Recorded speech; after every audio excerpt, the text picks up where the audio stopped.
چاہتے ہو جی کیوں سمجھنا چاہتے ہیں؟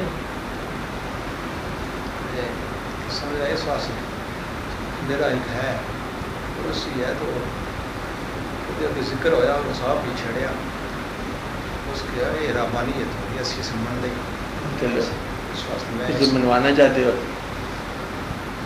دیکھو میں نے خود سمجھا یہ شروع سے چلی آ رہی بات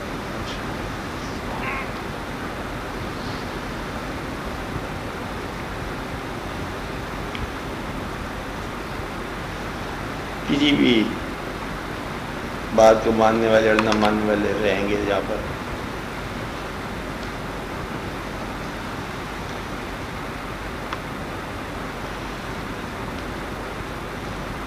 ایک بات ضروری ہے کہ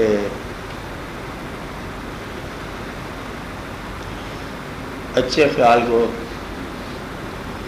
اچھے عمل کو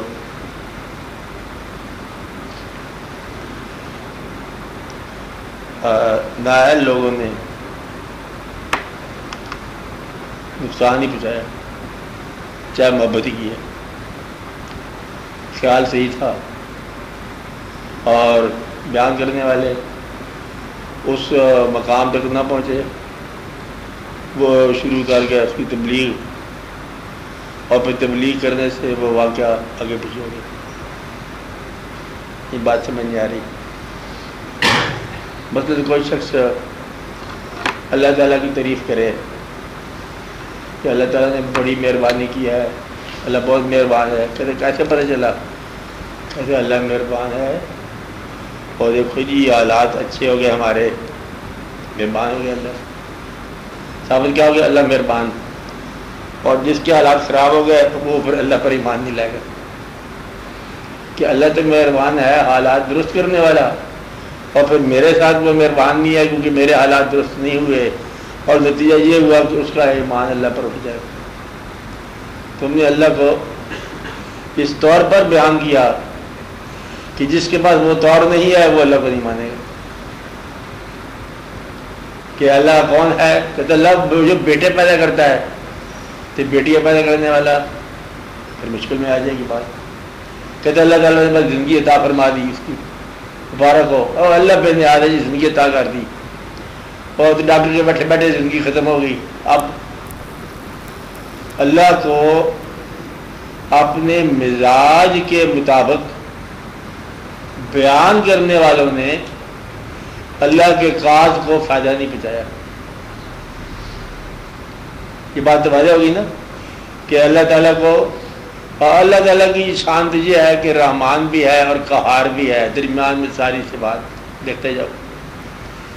اگر کسی بستی پر قہر نازل ہو، خدا نہ کرے، اور اگر ہو تو اب بھی وہ اللہ ہے، یعنی کہ عذاب کی گرفت میں ہے اور وہاں بھی سجدہ کرو تو وہ مصیبت نازل ہو گئی، بلائے ناگہاں نازل ہوئی ہے اور ایک سینے میں جان بے کل ہوئی ہے، بڑی مصیبت آ گئی ہے، اب کیا کیا جائے؟ کہتے پھر اللہ تو ہے ہی نہیں۔ مقصد ہے کسی فوری صفت یا فوری خیال یا فوری منفعت کی بنا پر اللہ تعالیٰ کو سجدہ کرنے والا فوری تکلیف میں فوراً چھوڑ دے گا، کیونکہ وہ پھر بات کہ فوری منفعت ہوئی، اس کو فوری فائدہ ہوا، اس نے فوری عبادت کرنی شروع کر دی، اور جب وہ فوری طور پر نقصان ہو گیا تو وہ فوراً اللہ کو چھوڑ کے چلا گیا۔ مطلب یہ ہوا کہ فائدہ ہو اللہ جب اللہ ہے، نقصان ہو اللہ پھر بھی اللہ ہے، اور اگر وہ ستم کرے تب بھی تو اللہ قائم رہتا ہے، اگر کرم فرمائے تب بھی تو اللہ قائم رہتا ہے۔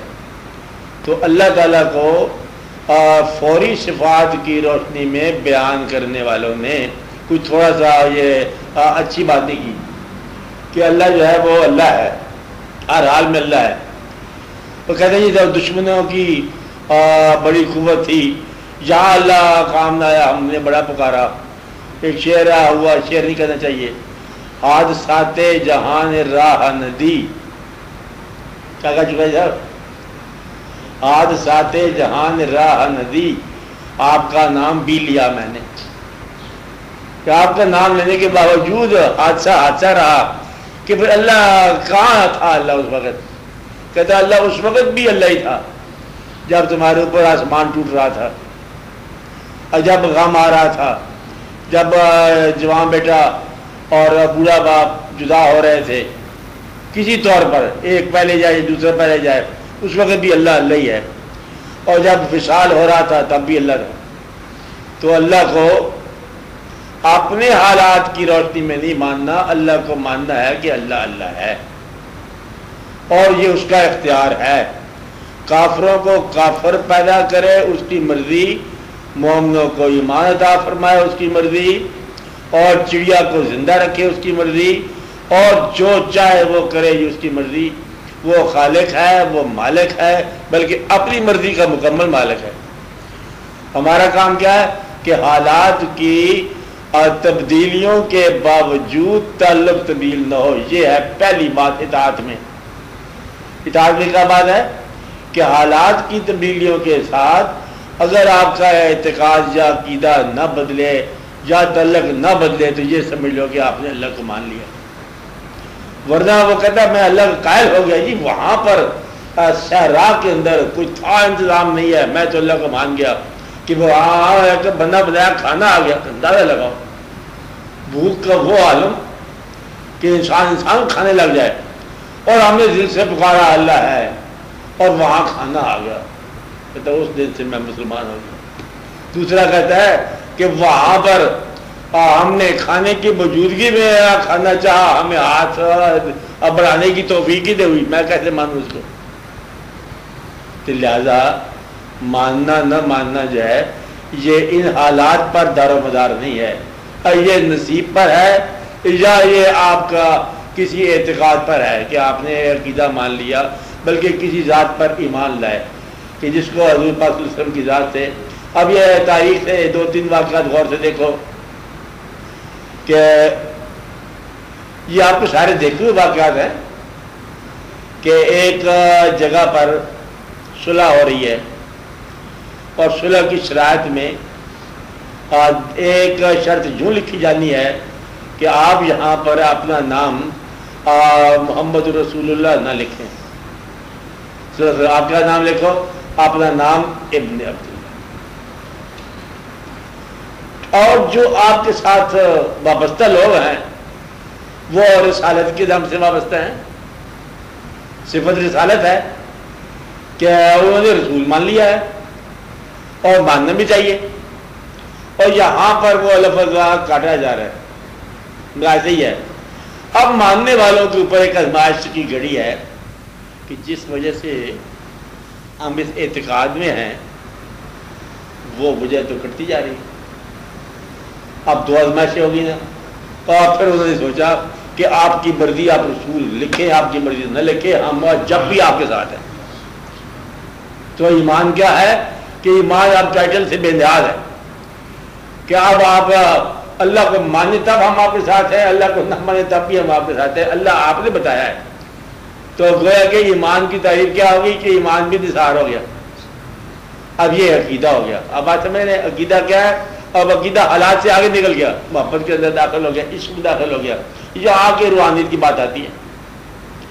شریعت کی بات تو یہ ہے کہ محمد رسول اللہ صلی اللہ علیہ وسلم اور رسالت ہو تو ہم عقیدہ رکھیں، اگر آپ رسول نہ ہو تو عقیدہ تو نہیں ہونا چاہیے۔ نے کہا کہ ہیں یا نہیں، لکھتے ہیں کہ نہیں لکھتے ہیں، جیسے مناسب ہے، صلح کرتے ہیں، جنگ کرتے ہیں، آپ جو چاہے کرتے ہیں، ہم آپ کرتے ہیں۔ تو گویا کہ یہاں سے روحانی شروع ہوتی ہے۔ روحانی کہاں شروع ہوتی ہے کہ عشق جب ایمان سے ہوتا ہوا کفر میں نہیں بلکہ عشق میں داخل ہوتا ہے، کافر عشق میں بندہ اسلام نہیں، مطلب ہے کہ ذات کا ہو گیا نا عقیدہ۔ اب شریعت جو ہے یہاں پر آتی ہے بات کہ شریعت ایک مقام ہے بیان کا عبادات کے نظام کا۔ عبادات کا نظام بڑا خوب نظام ہے، اس پہ شک کی بات نہیں ہے، اصلی نظام یہ ہے۔ اور ایک آدمی جو ہے وہ عبادت کر رہا ہے پورے مفہوم کے ساتھ اور پورے ترتیب کے ساتھ، پورے فارمولے کے ساتھ۔ ایک آدمی عشق میں داخل ہو گیا، میں سجدے میں ہے اور اگر رکوع میں ہے تو رکوع میں ہے، اس کی عبادت جو ہے وہ زیادہ کبھی ہوگی۔ یہاں سے روحانیت داخل ہوتی ہے۔ وضاحت روحانیت کہاں سے ہوتی ہے؟ جہاں فارمولہ عشق میں داخل ہوتا ہے۔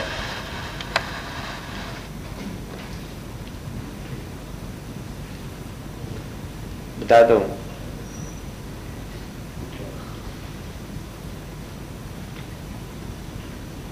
کھولو ادھر روشنی بات کیا بات۔ اچھا مختصر روشنی ہے۔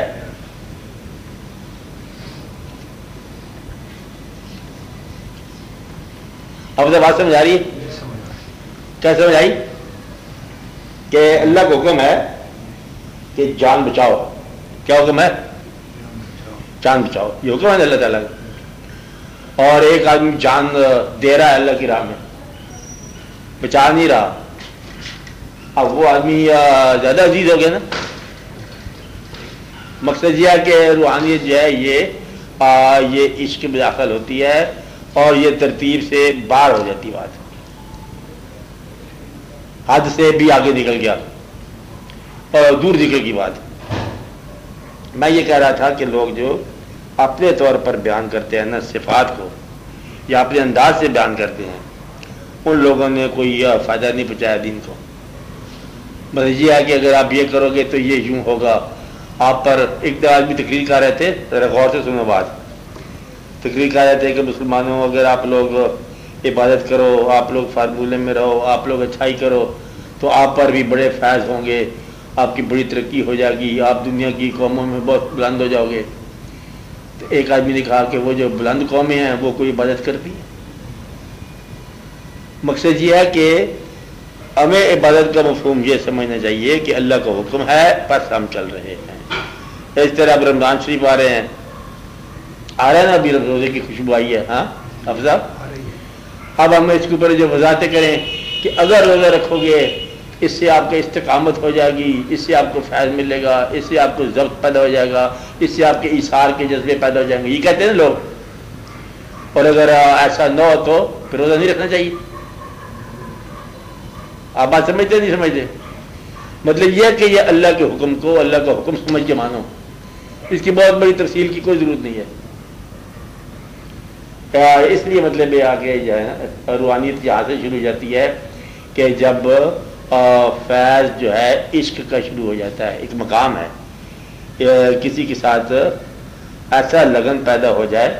اب لگن جو ہے یہ بیان میں نہیں آتی۔ آپ نے ساتھی کو کہا نا، ساتھ والے کو، کہ میں نے سمجھایا تو اس کو بات سمجھ نہیں آئی، کیسے سمجھ آئے؟ آپ اپنا عشق سمجھا رہے ہو، وہ کیسے سمجھ آئے گا اس کو؟ وہ تو آپ کو بیوقوف کہے گا۔ اس لیے اس کو ذرا بتانے والی بات نہیں ہوتی ہے۔ روحانیت کو فارمولہ نہیں ہے، یہ اس کا فیض ہے، اس کا مہربانی ہے، عطا ہے۔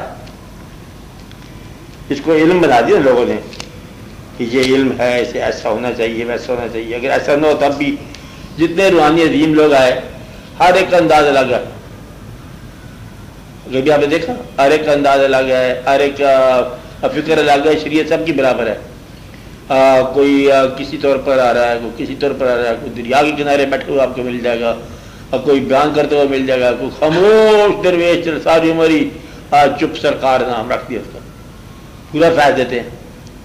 آپ تک بدے بیداد صاحب کا ایک اور طرح کا فیض ہے، ہم میاں میر صاحب جاؤ اور طرح سے کفیت ملے گی۔ کبھی آپ گئے نا ان بازاروں پر، الگ الگ واقعہ، الگ الگ بات، اب روحانی باتیں۔ روحانیت جو ہے، میں یہ کہنا پتہ کیا ایک فکر سے کہنا چاہتا ہوں کہ روحانیت کو بیان کرنے والا اگر صاحب روحانیت نہ ہو تو وہ کبھی بھی بیان نہیں کر سکتا۔ اس لیے آپ لوگوں کو کنونس نہ کیا کرو کہ روحانیت کیا ہوتی ہے کیا نہیں ہوتی، جب تک آپ کو اس بات کی اجازت نہ ہو، مطلب جب آپ کو اپنے مرشد کی طرف سے اجازت نہ ہو، ورنہ آپ جو اپنے مرشد کا فیض بتائیں گے تو دوسرا اس کے علاوہ بات کر لے گا۔ آپ کہیں گے کہ میں جب گیا مرشد کے پاس یہ واقعہ ہو گیا، جس کے ساتھ نہیں ہوا وہ تو پھر چھوڑ دے گا نا۔ لہذا ثابت یہ ہوا کہ یہ ایک راستے کا انداز ہے، حسن ہے اور بہت خوبصورت بات ہے، اس کو آپ چلتے چلو، بیان سے گریز کرو جب تک آپ کو اس قابل نہ بنایا جائے کہ یہ کیا ہے۔ کچھ بات سمجھ آئی آپ کہ نہیں سمجھ آئی؟ آپ پیر کو بیان کر رہے ہو تو ایسے پکڑو، چلو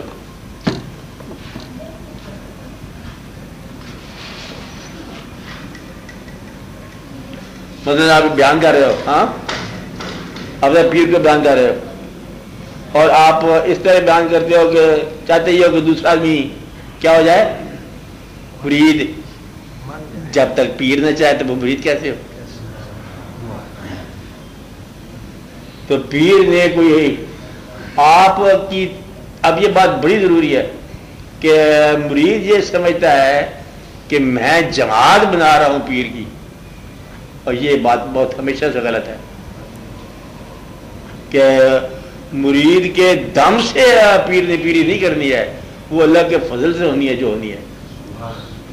اس لیے یہ نہیں کہنا کہ جی میں 4 آدمی تم لاؤ 2 آدمی تم لے آؤ، ایسی بات نہیں ہوتی کبھی بھی۔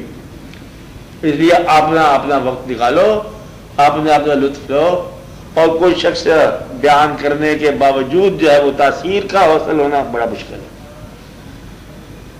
اس لیے روحانیت پر بڑا ہی عام طور پر یہاں سے بحث ہوتی ہے کہ اس کو کیسے بیان کیا جائے، اس کو بیان نہ کیا جائے، میری رائے یہ ہے اس کو بیان نہ کیا جائے، اس کو سمجھا جائے، خود ہی سمجھا جائے، اور کبھی بھی مطلب یہ کوشش نہ کی جائے کہ اس کو فارمولہ بنایا جائے، اور فارمولے سے پہلے وہ ایک الگ چیز ہے۔ آپ نے غور کیا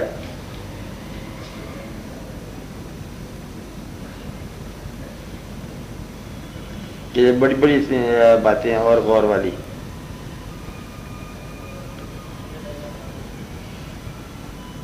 آپ یہ ایک بات دیکھو کہ 4 آدمی 10 آدمی 20 آدمی لگاتار برابر وقت میں ایک مسجد میں باقاعدہ جماعت کے ساتھ نماز پڑھنے والے، سب کا مقام ایک جیسا ہو سکتا ہے؟ اس کو رہنے دو، چھوڑ دو، اس بار بند کر دو دروازہ، تم باہر نہ نکل دو بچوں کو۔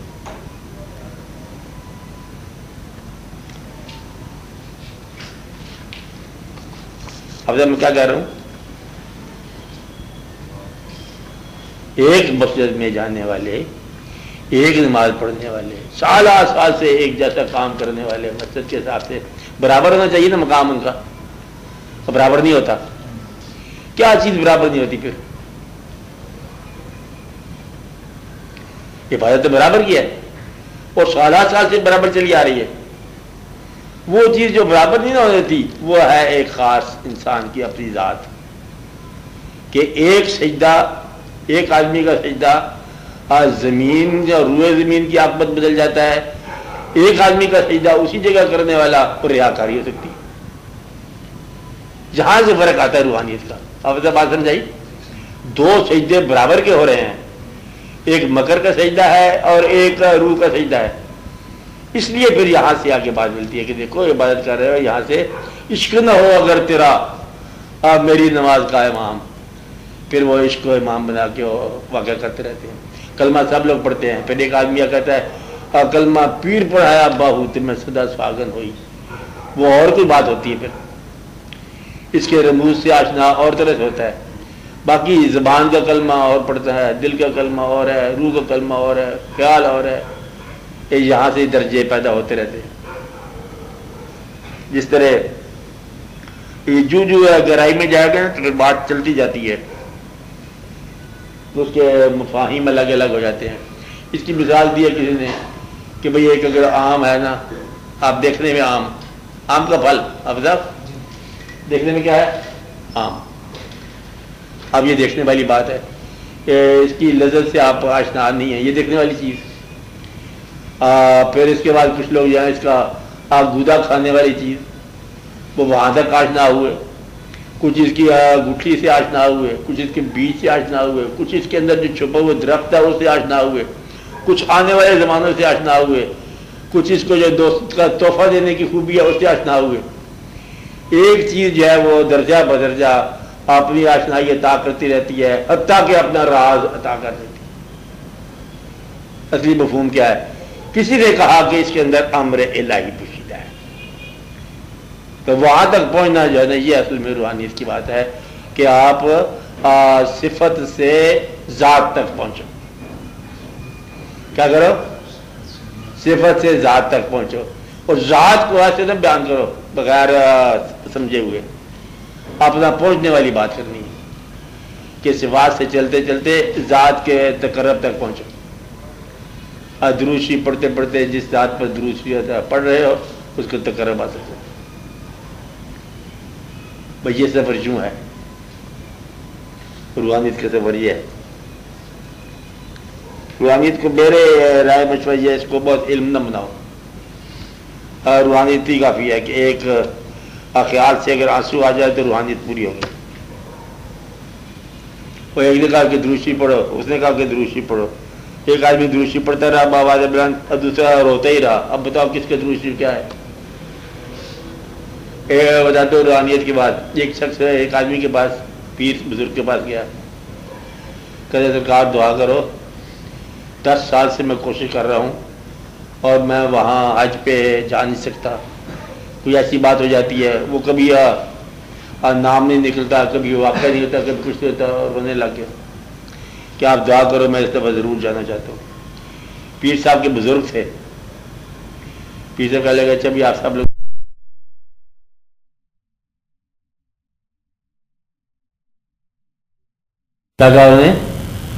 نہ جائے. اور زور سے رویا، چیخ کو پکار کر کے کہا پیر صاحب آپ نے برباد کر دی، یہ کیا کر دیا.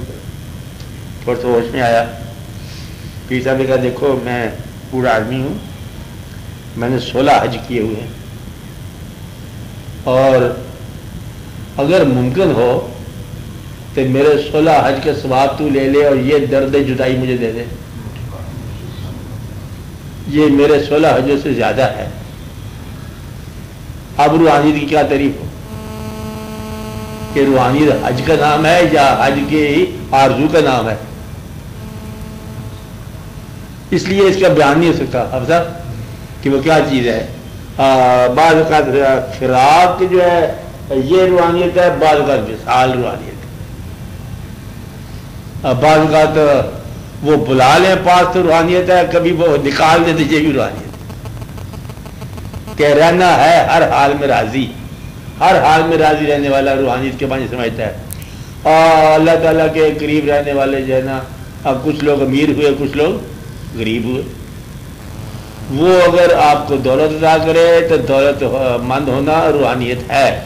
وہ اگر آپ کو غریبی عطا کرے تو غریبی میں راضی رہنا جو ہے یہ روحانیت ہے. اس لیے یہ بیان نہیں کرنا کہ اللہ نے مہربانی کی تو دولت ہی آ گئی ہے. دوسرا کہتا ہے بڑی مہربانی کی سارا ہی دولت چلی گئی ہے. وہ بھی مہربانی ہے، یہ بھی مہربانی. آپ بات سمجھ رہے ہیں؟ بیٹا پیدا کرے تب بھی مہربانی ہے، بیٹی عطا کرے تب بھی مہربانی ہے، جہاں رکھے تو مہربانی ہے، وہاں بلا لے تو بھی مہربانی ہے. تو مہربانی جو ہے اور اس کے ہر فیصلے کو قبول، خوشی سے قبول کرنے کا نام ہے. فیصلہ کچھ بھی ہو، صحت عطا کرے تب صحیح ہے، صحت عطا نہ کرے تب صحیح ہے، جو چاہے کرے جیسے کرے.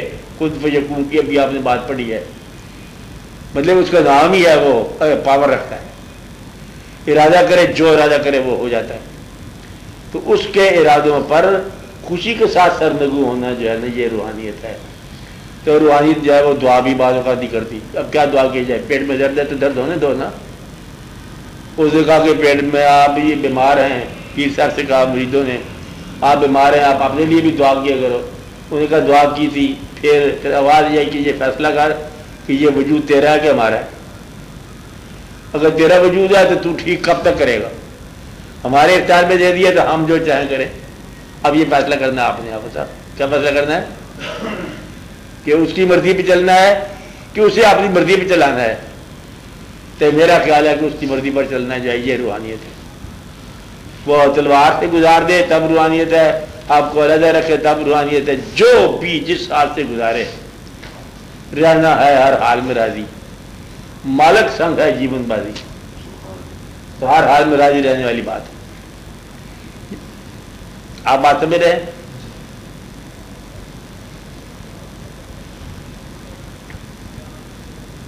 آگے اس کی بڑی بڑی لمبی تشریح ہے، بھائی اتنی بات یاد رکھو کہ اس کے فیصلے کو خوشی سے قبول کرنا۔